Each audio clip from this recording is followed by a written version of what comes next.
Alright everyone, it's time for Occult Literature, video number 315, Realms of the Living Dead. Interesting title, 204 pages, so this is a full-length work.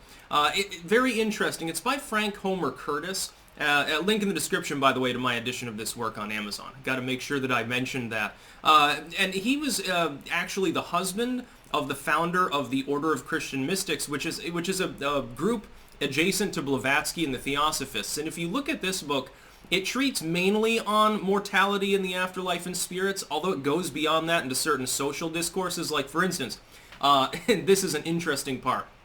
It claims that the use of alcohol opens up astral portals because the actual molecules resonate at a certain vibration and can actually connect you with the astral realm, and that this can cause negative spirits there to potentially latch onto you and suck you dry.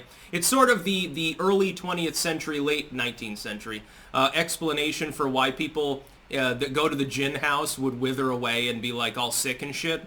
It's not the alcohol itself. There's evil spirits vampirizing you. Literally stated here. There's one tale about a dude who, like, he was looking, a person who's a medium or a sensitive person, a psychic, we would term it, in one of the gin houses, a gin palace they used to call it, and could see like this weird shrouded figure literally sucking the soul out of a person who was bent over his gin. Do I believe that? Not necessarily, but it's an interesting story anyway. And it also fuses a little bit of Hermetic, Gnostic, and Rosicrucian lore in. It's sort of a slurry. This work is technically a bric-a-brac. While it is purely Christian, it's also very occult, in a manner that Orthodox Christianity would tend not to accept, by the way. Talks about trying to destroy evil spirits, or ward them off. Again, it talks about temperance and social things. It also has a whole section on elementals, like the gnomes, sylphs, undines, salamanders thing, sort of the Hermetic / Rosicrucian lore, and talks about how they're generally like positive characters. And it actually has a section of poetry and prose, supposedly like transcribed through mediumship, through spirit knocking or something, from these spirits. Like a psychic contacted them and then got these things. There's another one where a medium was in communication with the spirit of a dead airplane pilot, and it was talking about how the German airplane... This frame, the backstory, this is at the end of World War I, this was first written.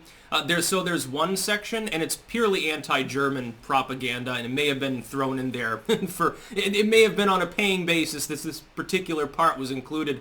Talks about German airplane pilots, because of their ego, not being allowed into like a section of David Chan or the spirit realm rather, where pilots were gathering. Like they were, until the war's over, they're not allowed in, so to speak. I'm thinking that may have been an effort by the U.S. or British government to say, hey, there's this order here that's releasing all this social manuscript stuff. Here's $50. Can you put this section in? I'm a medium. You know, the dude from the CIA shows up. Oh yeah, I'm a medium. You'll never guess what this dead pilot told me about the Germans. It's feasible. It's possible that's why this is there, and it's actually two different sections. There's one tacked on to the end where the dude talks about his dad dying soon, but don't tell him that because it'll hasten his demise. He's doing a good job. He's a good man. I can't wait to see him again. Just don't tell him I said anything about him croaking soon. It's a little bit of a bizarre work, but it's definitely worth a read. It's highly entertaining too, because some of the stuff in here, especially in this particular realm of time, roughly the 1880s through the 1920s, you get some of the most strange works, especially culminating with the World War I period and into World War II. You have the prophetic works, and UFO cults begin at that point. It can be bizarre. But keep in mind, this is Blavatsky adjacent, so it is an interesting work, and if you're into theosophy and stuff, it sort of overlaps, and it references Blavatsky, like the stanzas of Zion and some of her other things with regards to Atlantis and spirits and so forth.